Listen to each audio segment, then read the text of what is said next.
"How quaint," my sister Clara said, her voice dripping with contempt as she eyed my dusty overalls.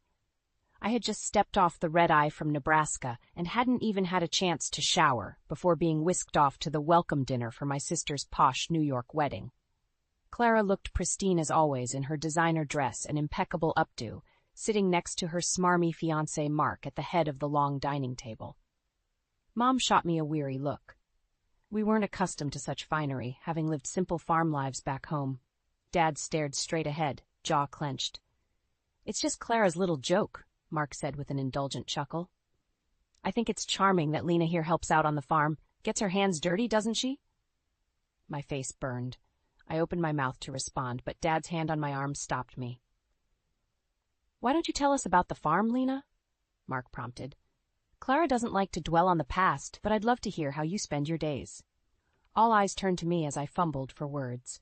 Clara and Mark's wealthy friends waited expectantly, lips pursed as if poised to smirk at my unsophisticated life. "Well, we milk the cows every morning," I began. "By hand," a woman named Vivian cut in. "How precious." The table erupted into patronizing chuckles. Mom's eyes glistened. "Now, Vivian," Clara chided lightly, "we mustn't embarrass Lena. Not everyone can afford certain luxuries." My face burned hotter, but before I could respond, Dad slammed his fist on the table. "That's enough," he bellowed. The laughter died instantly. "We may not have your money, but we can sure as hell teach you a thing or two about decency." He stood abruptly and stormed out, Mom rushing after him. Clara didn't move, just swirled her wine glass lazily. "So dramatic," she sighed. "I suppose that's what happens when you waste your life in a rural backwater." Something in me snapped. "You think you're better than us?" I seethed through gritted teeth. "Let me tell you something. That farm put food on the table your whole damn childhood. It clothed you, kept a roof over your head, and this is the thanks Mom and Dad get?" Clara arched one carefully sculpted eyebrow. "It's not my fault they didn't aspire to anything more. I'm finally getting married into a respectable family." She ran a proprietary hand over Mark's chest. "I won't make the same mistakes." Mark raised his glass. "To upward mobility," he toasted. Their friends tittered appreciatively. I saw red. Before I could stop myself, I swept Clara's crystal champagne flute off the table. It shattered dramatically on the marble floor. "Lena!" Clara shrieked, leaping up from her seat. "No, Clara," I seethed through gritted teeth.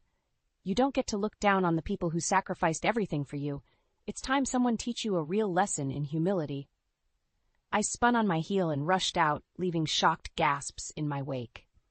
My hands still trembled with rage as I comforted my distraught parents back in our small, shabby hotel room. Clara's cruelty had only steeled my resolve. If she refused to appreciate her family, I would make her. One way or another, before this wedding was over, my dear sister would finally pay for her arrogance. The next few days were a flurry of wedding preparations. With Clara caught up in the minutiae of floral arrangements, menu tastings, and dress fittings, I was relegated to the background, more servant than sister, expected to fetch and carry, while Clara basked in the glow of playing bride-to-be. She barely spoke 2 words to me that didn't involve an order or complaint. As I helped address invitation after endless invitation, Clara prattled on to her maids of honor about the preparations like a general planning a military offensive. "No, the table linens must be ivory, not ecru," she was saying now, exasperated. "Honestly, must I do everything myself?" I gritted my teeth as I continued scribbling names and addresses. Clara knew nothing of doing things herself. She'd never gotten her hands dirty in her life. "Oh, Lena, don't smudge the ink," Clara chided as she peered over my shoulder. "Hurry up with those. I need help addressing the place cards next." I slammed my pen down. "Actually, I think I'll take a break," I said coldly. Before she could protest, I was out the door. My blood boiled as I roamed the manicured grounds of the lavish Hamptons estate Clara and Mark had rented for the wedding. Everywhere I turned, more extravagance confronted me. The small fortune wasted on flowers, champagne, and decor could have funded our farm for a year. And for what? A gaudy show of wealth and status. Clara didn't appreciate the true value of family. She was marrying Mark for his money and influence in her new social circle. Well, I would make sure her facade came crashing down. I found my parents resting in the shade of a large oak tree. my dad's fingers interlaced with my mom's. Clara hardly had time for them either, brushing them off whenever they tried embracing their only other daughter. My resolve hardened. She would not get away with hurting them like this. I returned inside and quietly snuck into Mark's study. Rifling through the drawers, I found bank statements and investment reports. I pocketed a few. Evidence of Mark's shady financials would make for a handy reveal at the wedding reception. Next, I dug up Clara's day planner and snapped photos highlighting her pretentious schedules and social calendar. Let's see how her fancy friends feel knowing they're accessories to flaunt, not true companions. My phone buzzed. Speak of the devil. Where are you? Clara's shrill voice demanded. I'm not paying you to wander around all day. The place cards need addressing. I rolled my eyes. On my way, I said evenly before hanging up. I tucked the evidence safely into my bag. Soon, Clara, soon you'll wish you had treated your family better when you had the chance. The stage was set. My sister's arrogance would be her downfall. Over the next few days, my plan took shape. Clara's wedding would come crashing down in a blaze of exposed secrets and hypocrisy. I continued playing the role of dutiful sister in public, gritting my teeth through Clara's condescending barbs and imperious demands. But behind the scenes, I was gathering ammunition. My unlikely ally was the wedding planner, Samantha. We had instantly bonded over our shared frustration with Clara's tyrannical behavior. 200 roses in the centerpieces aren't enough. Apparently we need 300, Samantha fumed. Does she think money grows on trees? Want to take her down a peg? I asked casually. Samantha raised her eyebrows. What did you have in mind? Let's just say the wedding photos won't be quite as Pinterest perfect as Clara expects. A slow grin spread across Samantha's face. I'm listening. We plotted in hushed whispers when Clara wasn't around. Samantha recruited other vendors who'd been subjected to Clara's wrath, including the florist, the band, and the caterer. One glimpse of Mark's shady financial records had been enough to convince them. Piece by piece, I collected candid photos and video clips capturing Clara and Mark's true, arrogant, and conceited nature. A lifetime of pent-up resentment fueled me. My parents noticed a change in my demeanor and cornered me one afternoon in the garden. You seem distracted, honey, Mom said, worry creasing her brow. What are you planning? Dad asked outright. I sighed. No point hiding it from them. Don't worry, I said cryptically. I'm going to make sure Clara finally pays for looking down on this family. Dad frowned, but Mom squeezed my hand and nodded. Just be careful, she whispered. I knew they were hurting as much as I was. It was time to take a stand. The night before the rehearsal dinner, I snuck into the banquet hall early to meet with the staff. As we discussed logistics, I saw red lipstick smudged on a half-empty champagne glass on the head table. Interesting. I showed the photo to Samantha, whose eyes narrowed. That little of snake, she muttered. I always knew she was cheating. It was almost too perfect. Clara's sweet facade hid a rotten core.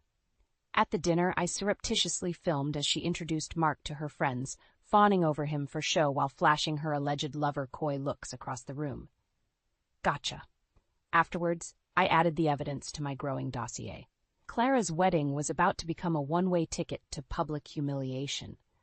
Let's see how her elite circle reacted when they realized they'd been cozying up to a fraud. By the time I was done, Clara's reputation would be in tatters, and my family would finally have its revenge. The day before the wedding, I woke up filled with purpose. Today would involve neutralizing potential obstacles before executing my plan to humiliate Clara tomorrow. My first stop was the boutique where Clara was having her final dress fitting. I needed to get rid of her loyal minion and maid of honor, Jen. I found Jen sipping mimosas. Time to sow some doubt. Jen, I exclaimed, just who I wanted to see. I can't thank you enough for being Clara's rock through all this chaos. Jen preened. Of course I'd do anything for her. We've been best friends since college. Exactly, I said conspiratorially. Can I tell you something in confidence, as her sister? Jen leaned in eagerly. I'm worried about Clara and Mark, I said, feigning concern. Their relationship seems so transactional, you know? I even saw Mark getting cozy with another woman. Jen's eyes went wide. No, Clara said they're soulmates. She's dreamed of this wedding her whole life. I shook my head. I'm telling you as her sister, something seems off. Just keep your eyes open, okay? I'd hate to see Clara get hurt. Planting those seeds was all it took. By the time Clara finished her dress fitting, Jen was nowhere to be found. One down. Next was Mark himself. I found him reviewing seating charts. Showtime. Hey sis, Mark grinned smugly. Come to check everything meets your quaint standards? I ignored the jab. Actually, I wanted to apologize. I may have given folks the wrong impression about you. Mark blinked in surprise but quickly composed himself. Really? I appreciate that, Lena. Now to cast doubt. I can tell how much you love and respect Clara, I said, laying it on thick. All those fancy investors she's introducing you to, you'd never take advantage, right? Mark's eyes narrowed slightly before he laughed. Of course not. I'm all about family. He was a worse actor than I thought. Luckily, it didn't matter. Mark could now see me as a potential threat. Finally, I had to sabotage Clara's preparations. I found her sipping champagne while having her makeup done. Clara, you should reconsider those centerpieces, I said casually. White lilies would look so much better than roses. As expected, she flared up instantly. Excuse me? I picked ivory roses months ago. I shrugged. Oops, my mistake. Too late to change them, I guess. Clara's brow furrowed. Good. A tiny seed of superstitious doubt planted. She was too focused on bridezilla details to see the bigger picture. Everything was in place for the main event. Just one more day before Clara's entire facade collapsed. My pulse quickened. After tomorrow, my family would finally have justice. The night before Clara's wedding, I could hardly sleep, too wired with anticipation for the coming day. In the darkness, I reviewed the damning evidence against my sister one final time. The credit card statements proving Mark's shady business deals. Testimonials from mistreated wedding vendors eager for payback. Even Clara's own petty commentary against her nearest and dearest. I had it all. At dawn, I slipped out to the garden to watch the sunrise. Today was Judgment Day. My thoughts were interrupted by footsteps on the gravel behind me. I whirled around to see Clara standing there in her silk robe, arms crossed. Well, what are you hiding? She demanded. Of course, she must have noticed my repeated whispered conversations and furtive movements these past days. I quickly composed myself. Just wedding jitters, I said lightly. I want everything to go perfectly for you, sis. Clara's eyes narrowed. I don't believe you. Spill it. When I stayed silent, her face flushed with rage. She grabbed my arm roughly. Tell me what you're planning right now, she hissed, all pretense of civility gone. Behind the mask of the polished socialite lurked my sister's real petty, domineering nature. I wrenched my arm from her grasp. Take your hands off me, I spat. I don't answer to you. We stood there, eyes locked, the growing dawnlight illuminating Clara's reddening face. Have it your way, she said coldly. But if you ruin things for me, I'll make you pay. I stepped close until we were nose to nose. Too late for that, I said quietly. You've been the one making Mom and Dad pay your whole life. It ends today. I stormed off before she could respond, adrenaline coursing through me. Only a few more hours now. My expose would ruin Clara socially and financially. Let's see how her so-called friends reacted when they realized she was a shallow, materialistic fraud. She deserved it after a lifetime of looking down on us. I almost wished I could see her reaction when it happened, the dawning humiliation and panic as her facade collapsed. But I couldn't risk being caught prematurely. I would be far away by the time Clara's world came crashing down. Until then, I had to play it cool. Clara's suspicions meant I needed an ironclad alibi when things went down at the reception. Luckily, Jen was easy enough to manipulate. A few vague hints about concerns regarding Clara was enough to provoke an epic meltdown. Right on schedule, Jen barged into Clara's suite, sobbing about duplicity and betrayal, while Clara desperately tried to salvage her closest friendship before walking down the aisle. I made my escape. I had an important video to prepare and send anonymously when the time was right. Soon, Clara, your judgment day is at hand. Get ready to reap what you've sown. The day of Clara's wedding dawned bright and clear. Inside, however, a storm was brewing. As Clara glided down the aisle on my father's arm, smiling radiantly, I maintained a pleasant facade. But inside, my heart hammered with anticipation. The ceremony proceeded smoothly. If Clara suspected anything amiss, she hid it well behind her practiced porcelain smile. At last, it was time. As waiters began circulating with champagne at the reception, I slipped away to make the call. Moments later, the projector flickered on, casting an enlarged video onto the blank wall behind the head table. For one blissful moment, Clara's smile persisted, oblivious. Then chaos erupted. On screen, grainy footage showed Mark kissing a woman who was distinctly not my sister. Gasps and shouts filled the air as all eyes turned to the front. Clara's pristine smile had frozen, lips parted in horror. Mark lunged for the projector, but shoved him back into his seat. "You lying piece of filth!" The raw fury in her voice was terrifying to behold. "How dare you?" Mark stammered meaningless denials, but Clara was no longer listening. Her burning glare turned to the crowd who watched, transfixed and murmuring. "As for the rest of you backstabbing vipers," she seethed, "let's see how you like hearing what I really think of you all." With that, the video changed to show Clara at the bridal boutique, trash-talking guests by name. "Charles acts so enlightened, but he slept with half of Manhattan." "Oh, please. We all know Alexandra bought her way into the symphony board." "That cow Vivian is just obsessed with me." It went on, Clara mercilessly shredding apart the facade of polite society and so-called friendships. I watched, transfixed, as these arrogant snobs reacted with slack-jawed shock at her vitriol. Murmurs turned to outraged shouts. "How could you?" Vivian cried, aghast. "I thought we were friends." Alexandra stood abruptly. "I won't stand here and listen to these lies." She stormed away, others moving to follow. The tableau of Clara's public evisceration was even sweeter than I imagined. I drank it in, watching with quiet satisfaction as her privileged world crumbled to dust, until Clara's wild gaze fixed on me. In 2 strides she crossed the space between us and struck me hard across the face. "You!" she snarled. "I should have known you'd try to ruin everything, you jealous little—" Whatever she planned to say next was lost as Mark grabbed her arm and snapped, "Enough!" To the remaining guests, he announced, "The wedding is off." Gasps rippled through the room. In the ensuing stunned silence, Mark turned on his heel and walked away. Clara stood motionless amid the ruins of her sham marriage and reputation. Her eyes met mine one final time, burning with impotent rage. Then she turned and fled. It was over. I had my revenge at last. Clara finally knew how it felt to have her world humiliated and exposed without mercy. For a moment, I thought I would feel triumphant. Instead, as I gazed out at the destruction I had wrought, an empty sadness overcame me. This was justice, but not redemption. My sister was not the only one with lessons to learn. As Clara's ruined wedding lay in ashes around me, I realized my own path forward remained unclear. In the chaotic aftermath of Clara's ruined wedding, I slipped away unnoticed. I knew she would come looking for me soon, crazed with anger and humiliation. Sure enough, I had just reached my room when Clara burst through the door, eyes ablaze. "You!" She advanced on me, hand raised to strike again.